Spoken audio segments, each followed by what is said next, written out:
गिरीश आध्यात्मिक ड्रीम में आज बता रहे हैं। हमारे मानव समाज में 3 प्रकार के लोग अत्यंत खतरनाक हैं। सुनिए वो कौन कौन हैं। नंबर 1 चुगलखोर, नंबर 2 जलनखोर और नंबर 3 घूसखोर। तो इस प्रकार के लोग दीमक की भांत चाट रहे हैं, दीमक की भांत। और हम इतने समझदार होते हुए भी इनके चंगुल में फंस जाते हैं। तो यहाँ पर सुनिए, हम बताते हैं। चुगलखोर की बात पर मत करना विश्वास, सदा दूर ही राखिए, कभी न लाना पास।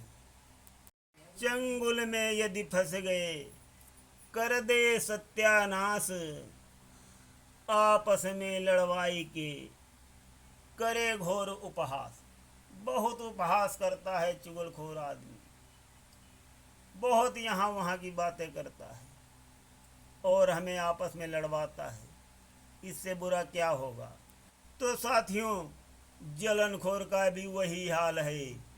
वो भी दूसरे की उन्नति देख देख के जलता है, कूड़ता है, कोसता है, उसको नहीं भाता है। और घूसखोर तो है ही, वो तो अपराधी भी है, भ्रष्टाचारी है। तो इस प्रकार से 3 प्रकार के लोग हमारे सभ्य मानव समाज में कलंक के रूप में हैं। इनसे सर्वदा दूरी बनाए रखने में ही कल्याण है। हम यहाँ पर एक सुनाते हैं, एक छोटी सी सत्य कथा। सुनिए। कथा के पहले मतलब भी बता देते हैं। चुगली करना, इधर उधर की बातें करना, एक के दूसरे के पास बात पहुंचाना, द्वेष पैदा करना, लड़ाई दंगा करवाना। तो दोस्तों, चुगली से बड़े बड़े दंगे हो जाते हैं, हत्याएं हो जाती हैं और बड़े से बड़ा पाप भी हो जाता है। तो इस प्रकार से चुगलखोरों से हमें दूर रखना चाहिए। तो यहाँ पर हम छोटी सी कहानी प्रस्तुत करते हैं। एक आदमी था, वो एक जिम्मेदार के पास गया और कहने लगा कि मुझे काम पर रख लो। तो जिम्मेदार को ज़रूरत थी, तो उसने कहा कि अच्छा हुआ तुम आ गए, हमें नौकर की ज़रूरत भी थी। तो कहने लगा कि बाबूजी, हमारी एक आदत खराब है, वो मैं पहले ही बता देता हूँ कि मेरी आदत है चुगली करने की, बात को यहाँ वहाँ पहुँचाने की। तो जिम्मेदार हंसने लगे, कहने लगे कि कोई बात नहीं।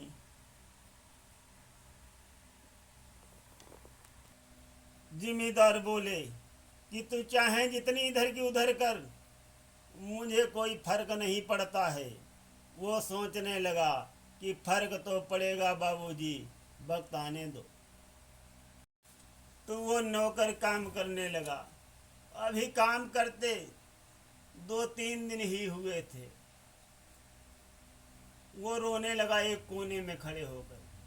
तो घर की मालकिन ने देखा, पूछा कि क्यों रोते हो भाई, क्यों तुझे इतना दुख है, क्या घर वालों की याद आ रही है क्या। तो वो बोल उठा कि मालकिन साहिबा, मैं आपके घर में खाना खाता हूँ, तनख्वाह पाता हूँ, जिससे मेरा घर चलता है, और आपके हित की बात कहने में मुझे कुछ शर्म आती है, पर मैं क्या करूं, मुझसे नहीं रहा जाता। मेरा बहुत दिल करता है कि मैं आपको ये बात ज़रूर बता दूं, आपको अच्छी लगे या न लगे, मुझे बहुत दुख हो रहा है साहिबा, बहुत दुख होता है, नहीं रहा जाता है मुझसे। बीवी ने कहा कि बताओ तो, बताओ क्या दुख है तुमको। उसने कहा, ठिठकते हुए बोला कि मैं क्या करूं जिमीदार साहब, तो दूसरी शादी करना चाहते हैं। मालकिन चौंक गई, बोली क्या कहा? जिमीदार साहब दूसरी शादी करना चाहते हैं? वो कहने लगा कि हाँ मालकिन, ये बात सही है, पता नहीं कहाँ से आफत आ गई। तो पत्नी ने पूछा कि क्या इसका कुछ उपाय है? अगर कोई उपाय हो तो बताओ, तो ये रोक लिया जाए।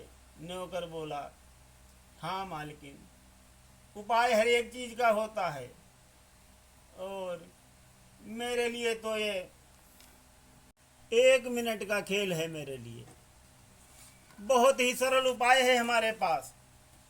तो बहुत लालायित हो गई मालकिन साहिबा उसकी बातों पर भरोसा करके, और कहने लगी कि अगर ऐसा उपाय है तो बताओ शीघ्र। तो उन्होंने कहा, मालकिन साहिबा, आप जिमीदार साहब की मूछ के 1-2 बाल निकाल लीजिए, मैं उनकी ताबीज बना दूंगा, और आप वो ताबीज पहन लेना। आप जो कहेंगी जिमीदार साहब वही करेंगे। फिर वो शादी के बारे में करना तो दूर रहा, सोचेंगे भी नहीं। तो इस प्रकार से चुगली लगाता है वो चुगलखोर। इस प्रकार से जिमीदार साहब की पत्नी के कान तरह तरह से भरने के बाद वो नौकर उदास होकर के जिमीदार साहब के पास आता है। तो जिमीदार साहब उदासी का कारण पूछते हैं। तो कहता है कि मुझे तो सुन के बहुत दुख हुआ। तो जिमीदार साहब कहते हैं, क्या सुन के तुझको दुख हुआ? तुझे कौन सा दुख है? तो बोलता है, अरे मालकिन साहिबा तो आपसे बहुत जलती हैं, वो तो आपको मारना चाहती हैं, मुझसे देखा नहीं जाता है, मैं यहाँ की वहाँ नहीं करना चाहता था, किंतु मुझसे ये सब देखा नहीं जाता है। अपने मालिक का कुछ बिगड़ जाए और मैं चुपचाप खामोश सुन लूँ, मुझसे ये नहीं होता है बर्दाश्त। तो पूछने लगा, कौन सी ऐसी बात है ये तुझे बर्दाश्त नहीं हो रही है? और मालकिन क्या तुम्हारे मेरे लिए विचार रखती हैं, क्या मुझसे द्वेष करती हैं? तो वो बताता है कि वो आपको मारना चाहती हैं, आप अपना ख्याल रखना, और 1-2 दिन में आपको आभास भी हो जाएगा। तो जिमीदार साहब कि वो ऐसे कान भरता है, जिमीदार साहब को भी विश्वास हो जाता है ये सही कह रहा है, तो वो भी सतर्क हो जाते हैं। तो एक दिन जिमीदार साहब सोने का बहाना करके पलंग पर लेट गए। इधर उसने मालकिन को कह दिया, यही अवसर है, यही मौका है, काट लो 2 बाल मूछ के। तो मालकिन छुरी लेकर के जल्दी जल्दी जाती हैं। इधर जिमीदार साहब को पहले ही कान भर दिया था, वो भी सजग तैयार हैं। तो मालकिन के हाथ में छुरी देख करके जिमीदार साहब को और भरोसा हो जाता है कि नौकर सही कह रहा था। तो जैसे ही वो मूछ के बाल काटने के लिए छुरी निकालती है, जिमीदार साहब जग जाते हैं और बहुत बड़ी लड़ाई हो जाती है, घर में मारपीट हो जाती है। साथी जहां इतना प्यार से घर चल रहा था, पति पत्नी में बहुत ही प्यार था, दोनों आपस में सलाह मशविरा करके ही सारे काम करते थे। और कहाँ देखिए 2-3 दिन में ही चुगलखोर ने ऐसा कर दिया जो उनका घर टूटने की नौबत आ गई। तो साथियों, इस प्रकार से मेरा कहना है, सुनते रहिए गिरीश आध्यात्मिक ड्रीम में अच्छी अच्छी सामाजिक बातें, और सावधान रहिए चुगलखोरों से, जलनखोरों से और घूसखोरों से। घूस न तो देना न तो लेना, जलापा न करना, जो जलापा करता हो उससे दूर रहना।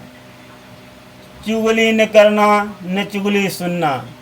सुनते रहिए, धन्यवाद।